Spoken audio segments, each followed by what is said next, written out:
We've gathered at this wonderful venue located in this beautiful city of Toronto, known for its technology and financial hubs, and we've gathered here with a purpose.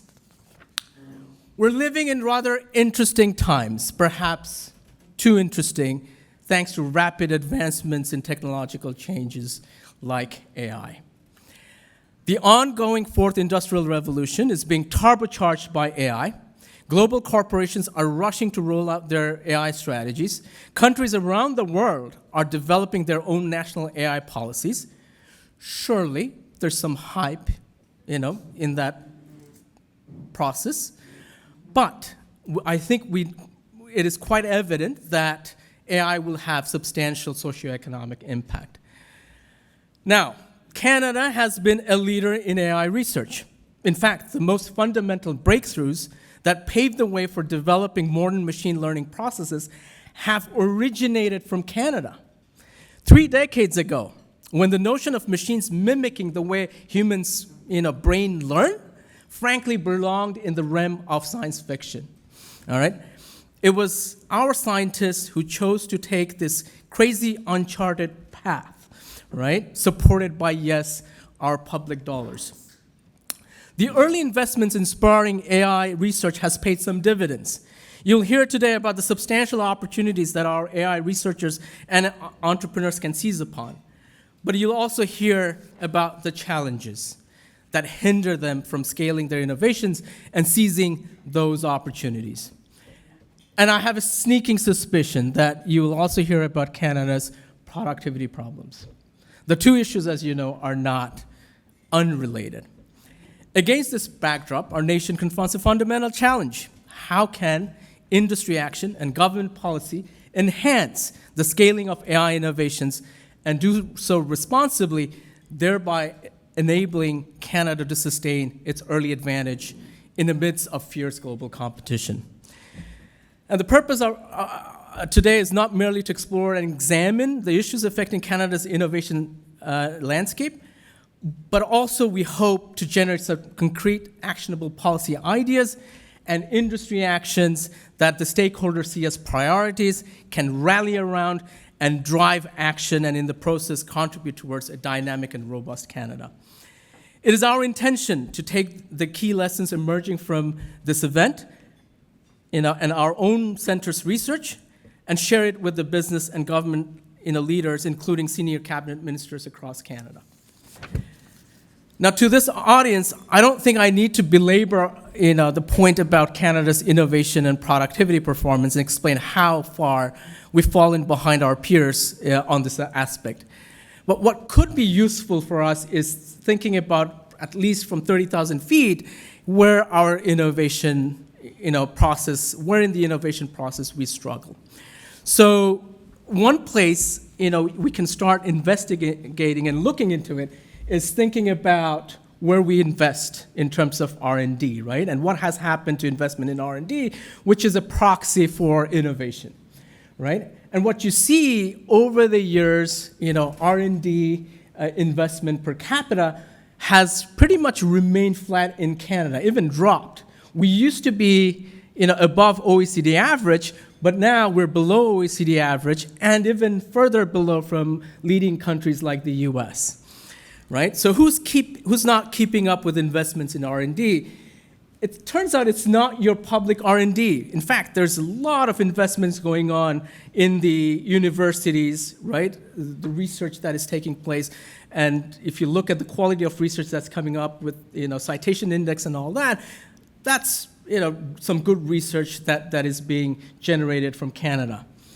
Of course, if it's not the, public R&D, then you say, okay, maybe it is the business R&D, and that is where we're lagging, right? Now, one hypothesis could be that, Canada struggles to create startups, tech startups in particular, who, if had the chance to grow, would then essentially, right, would be able to, build on their strength, spend more money on R&D, and that would involve in improving this important metric, so to speak. Well, are we struggling in creating startups? It turns out no. Okay, we're one of the leading, countries out there that has a lot of high concentration of startup, especially tech startups in the world. Where we struggle, of course, is that, the issue of converting, right, thinking about these inventions that are coming up and really scaling and really getting the output that we're looking for, right? It is where we're struggling, and AI is, not an exception, right? So this is research from our center, which basically has collected information about all startups that are there in Canada. On top of it, right, some of the diversifiers and foreign firms have also entered this sector as well.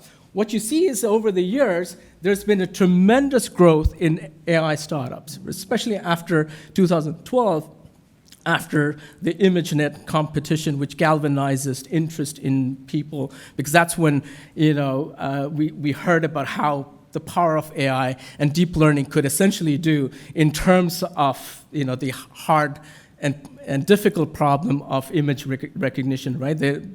This innovation that came out of University of Toronto, right, that actually was able to show that with accuracy in this hard problem of image recognition, near close to human error. So we see a lot of startups coming in, but of all the startups, right, we have about 900 startups or so. There are only 1/4 of them, 223 to be precise, have raised 1 million or above. And that's not a lot, right? Because if you think about it, the salaries of AI engineers, right? I mean, 1 million is not a lot of money. The other startling fact is that if you look at the distribution of funds, what you see is that 25 top AI startups account for essentially 60% of total funds raised by the total AI startup community. So, and most startups are still about 1 to 10 workers. That's their size, right, in that bin. And this gives us a picture, essentially, telltale signs rather, to think about the fact that, we've got a long way in terms of thinking about scaling, our innovation here. But what is interesting is that, you can tie all these startups to some of the leading universities, right, in Canada. In fact, right, of the 2023 Canadian startups, almost all of their founders have received formative training in Canadian universities. They've taken extraordinary amount of risk, right, to essentially leave employment, right, the stable employment, and start up something unknown in their area, right? And so if you look at it, that's a Canadian story essentially. And many of them have worked with institutes like Amy, Vector, right, and Mila. And what you notice also is this tremendous amount of diversity in activities from this industry, right? All the AI technology we know as a general purpose technology, what you see here is that we are active, trying to push through products across all these different sectors. So imagine now, only imagine, right, if we have a more robust ecosystem to improve the odds of scaling our AI innovations, export our applications and services around the world. Clearly, opportunities are immense.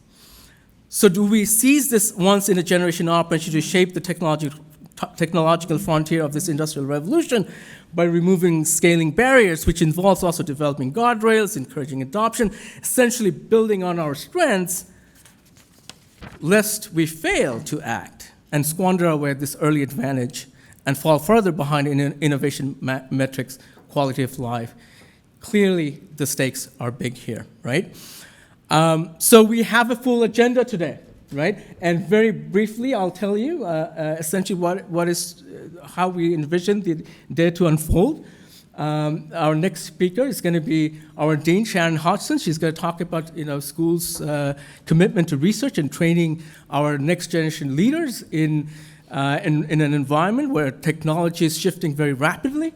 And then, of course, we're going to hear from our Advisory Council Chair and the former Bank of Canada Governor, Stephen Pullis, and he's going to impart his keynote speech, learning from the past how the fourth industrial revolution will play out. This will set the scene, all right? This will set the scene, the macroeconomic scene, in thinking about the further discussion that's going to come. And we're going to launch straight into the conversation around the founders panel and really build up case studies around what these founders see as opportunities and potential challenges and perhaps the ways forward. We take a coffee break, and then we talk.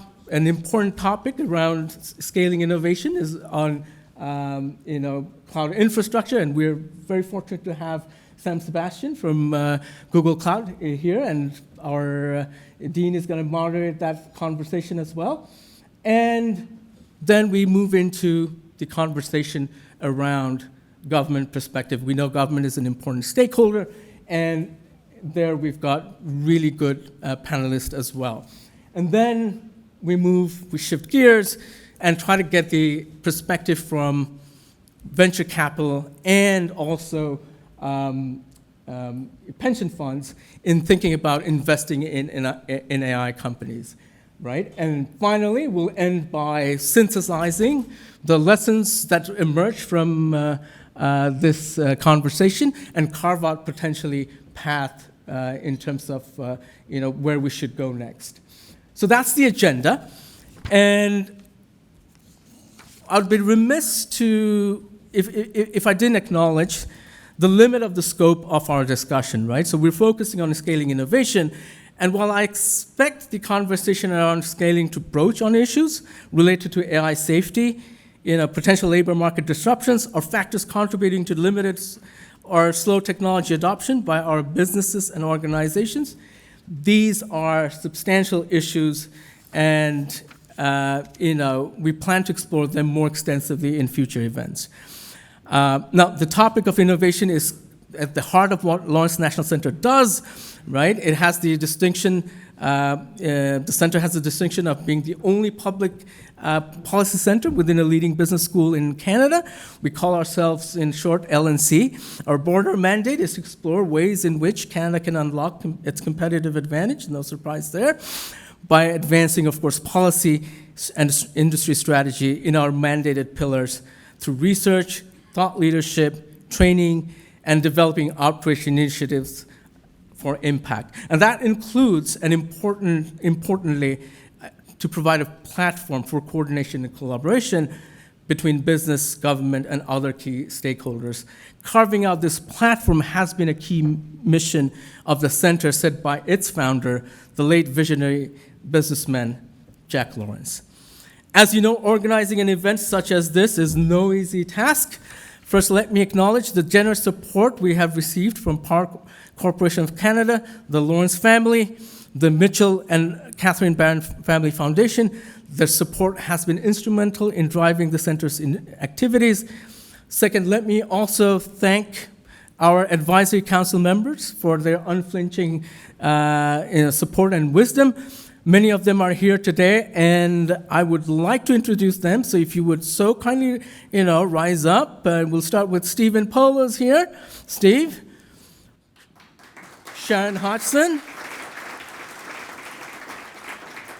Blake Goldring, and he's also the executive chairman of AGF Management Limited, and Carolyn Lawrence, senior strategy advisor, founder and principal of CLCO Incorporated. Am I missing anybody? I think I've got everyone pretty much. And we've got, of course, Mark Zabaraki, right, professor of strategy there as well.